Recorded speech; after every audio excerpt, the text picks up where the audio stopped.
I've always loved reading and writing, so during the last year of college, I just took one elective film course. It's Asian cinema, and I just fell in love with the films that I saw in that class. So I applied to USC, and USC accepted me. Applied with the film that I made in San Francisco with my friends, and I really enjoyed that experience a lot, so I'm glad I could continue making films.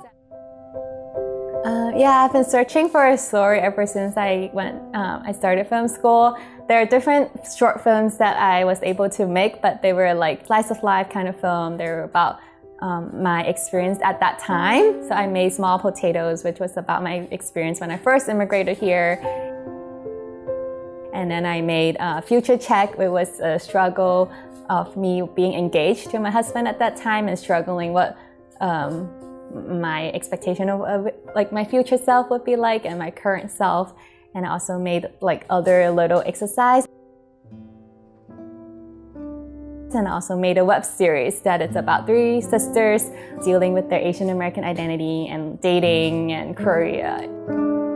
And Where Dreams Rest is something different because I was talking with my friends. They told me like there are still a lot of Chinese people who are crossing the US-Mexico border. So once I had that story in mind, of course, I researched and read articles, and I even went to Fuzhou, China, where most of the people who are traveling through the US-Mexico border are from. And what spoke to me the most was, how much the family who are left behind miss those who have gone away.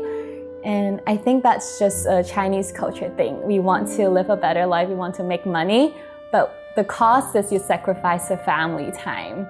And I also went to a funeral there where this 90-year-old man died, and a lot of neighbors were able to attend, but not their older son, because the older sons were, away in the US for like 20 years.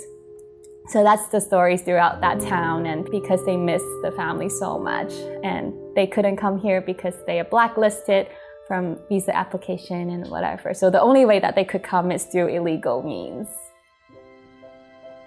Throughout film school, I wanted to make more films about myself and the things that I know. So I usually have to cast Asian people, and there are just not too many to really pick from, especially Chinese speaking and very native fluent Chinese. So I went to another screening about the same subject matter and found Michelle. And Zan, I know from other USC colleagues.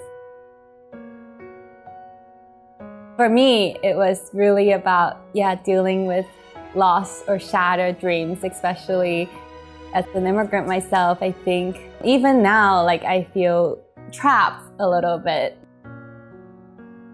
For Asian Americans, we can look pretty well put together on the outside, but are we really doing the things that we want to do? Or are we just doing something that we settle for? And I think that for me, I don't want to settle.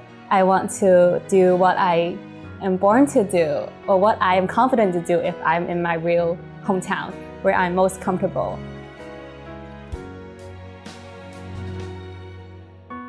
In the film, in the second part, we deliberately changed from handheld to a still on stick because we wanted to show that kind of trapped feeling or condition that these immigrants are in.